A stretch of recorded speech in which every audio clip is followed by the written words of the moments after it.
नमस्कार भाइयों। आज हमारे देश में एक बीमारी बहुत ज़्यादा फैल रही है। उसका नाम है साइटिका, जिसे हिंदी में कटी स्नायु शूल कहते हैं। साइटिका के कारण व्यक्ति को चलने फिरने व बैठने में बहुत ज़्यादा परेशानी होती है। वे व्यक्ति कभी कभी पूरे दिन उन्हें उनकी दिनचर्या एक ही जगह पर व्यतीत करनी पड़ती है। साइटिका में कमर से लेकर कुल्ले से पैरों तक बहुत ज़्यादा दर्द होता है। इसमें कुछ व्यक्ति को डॉक्टर के पास जाकर भी कुछ फर्क नहीं पड़ता। जब तक वे दवा खाते हैं तभी तक दर्द कम होता है। दवा खत्म होते ही दर्द फिर से चालू होता है। फिर डॉक्टर के पास परेशान व्यक्ति जाता है तो उसे ऑपरेशन के लिए कहा जाता है, जिस ऑपरेशन को मेडिकल भाषा में डिस्केटोमी या स्पाइनल फ्यूजन कहते हैं। इन ऑपरेशन का खर्चा 1.5 लाख से 3.5 लाख तक होता है। पर दोस्तों, इसमें परेशानी की बात यह है, इन ऑपरेशन का सक्सेस का चांस मात्र 50% तक होता है। यदि ऑपरेशन असफल हुआ तो व्यक्ति को पूरी जिंदगी दुर्भाग्यवश बेड पर गुजारनी पड़ती है। तो आइए दोस्तों, साइटिका होने के मुख्य कारण के बारे में आज बात करते हैं। इनमें से पहला कारण है जिसे हम कहते हैं डिजेनरेटिव डिस्क रोग। भाइयों, उम्र के साथ साथ डिस्क का धीरे धीरे क्षय होना नस पर दबाव डाल सकता है। इसके कारण भी साइटिका हो सकता है। साइटिका होने का जो दूसरा कारण है वह है पिरिफॉर्मिस सिंड्रोम। हमारे नितंबों में स्थित पिरिफॉर्मिस मांसपेशी के कसने का या ऐंठन से साइटिका नस पर जो दबाव पड़ता है उस पर पिरिफॉर्मिस सिंड्रोम हो सकता है। भाइयों, साइटिका होने का तीसरा कारण है रीढ़ में चोट लगना। कभी कभी एक्सीडेंट के कारण जो रीढ़ में जो चोट लगती है उससे भी साइटिका नर्व दब सकती है या उसमें जलन हो सकती है। उसके कारण भी आपको साइटिका हो सकता है। चौथा जो कारण है उसे स्पेंडिलोलिस्थेसिस कहते हैं। केशरुका का अपनी जगह से खिसक जाना भी नसों को संकुचित करता है, जिससे आपको साइटिका हो सकता है। पांचवा कारण है गर्भावस्था।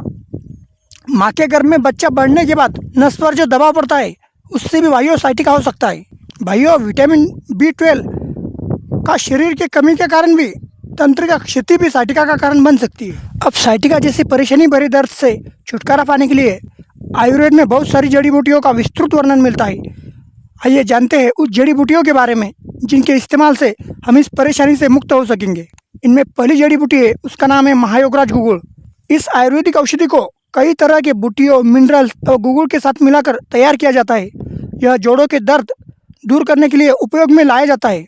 ऑस्टियो आर्थराइटिस वात की वजह माना जाता है। महायोगराज गुगुल इसके लक्षणों को कम करता है।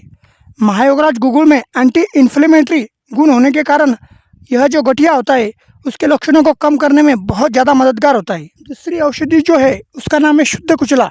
आयुर्वेद के अनुसार जिन लोगों का वात दोष बढ़ा हुआ होता है वे चिंता के प्रति अधिक संवेदनशील होते हैं। कुचला का सेवन बढ़े हुए वात को संतुलित करने और इस प्रकार चिंतनों के लक्षणों को कम करने में बहुत ज़्यादा मदद करता है। तीसरी जो जड़ी बूटी है उसका नाम है देवदारू। देवदारू के पेड़ का आयुर्वेद में एंटीसेप्टिक, सूजन रोधी, ऐंठन रोधी व कसीले गुणों के लिए उपयोग किया जाता है। साइटिका को कम करने के लिए जो चौथी जड़ी बूटी काम आती है उसका नाम है अश्वगंधा।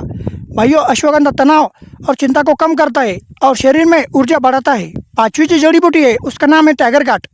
भाइयों, इस जड़ी बूटी को सुगंध बाला भी कहते हैं।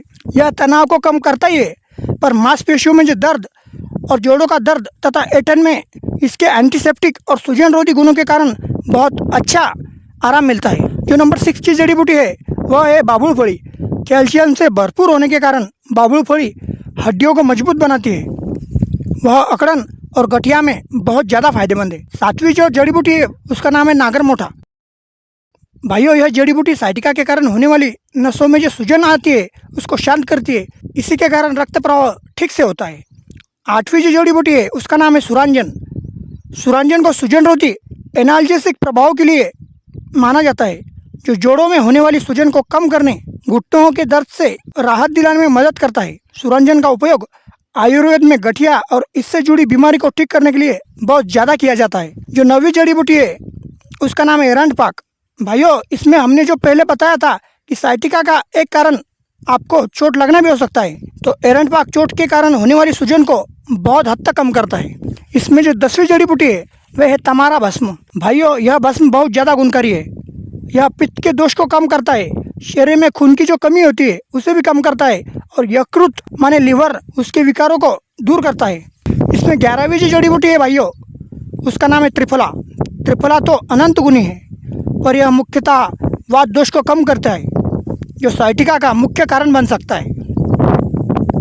और जो अंतिम औषधि है वह है महाराशंडी। यह वात दोष या विकार में बहुत ज़्यादा सहायक होती है। इसके अलावा सूजन, गर्दन से संबंधित दर्द, पीठ का निचला हिस्सा, मांसपेशियों और जोड़ों में इसका जो उपयोग है वह बहुत ज़्यादा फायदेमंद होता है। भाइयों, यह जो जड़ी बूटी हमने बताई है यह बड़ी दुर्लभ है और अलग अलग जगह पर पाई जाती है।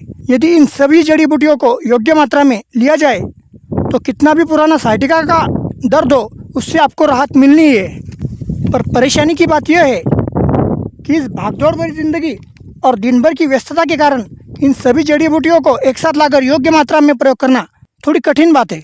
तो बहुत सारे लोगों द्वारा आग्रह करने पर हमने सभी जड़ी बूटियों को एक साथ मिलाकर पैकिंग बनवाया है और सभी साइटिका से परेशान व्यक्ति इसका लाभ ले सके, इसके लिए जड़ी बूटियों की कीमत मात्र 200 रुपये रखी गई है। यदि किसी भी साइटिका से परेशान व्यक्ति को दवाई चाहिए तो आप इस नंबर पर व्हाट्सएप या कॉल कर सकते हैं, जिससे आपको मात्र 200 रुपये में यह जड़ी बूटी घर तक पहुंचाने में हम व्यवस्था कर सकते हैं। हम ईश्वर से प्रार्थना करते हैं कि साइटिका से परेशान लोगों का जीवन जिस बहुत बुरी अवस्था से गुजर रहा है उससे जल्दी से जल्दी बाहर निकलने के लिए ईश्वर उनकी मदद करे। धन्यवाद भाइयों। जय हिंद।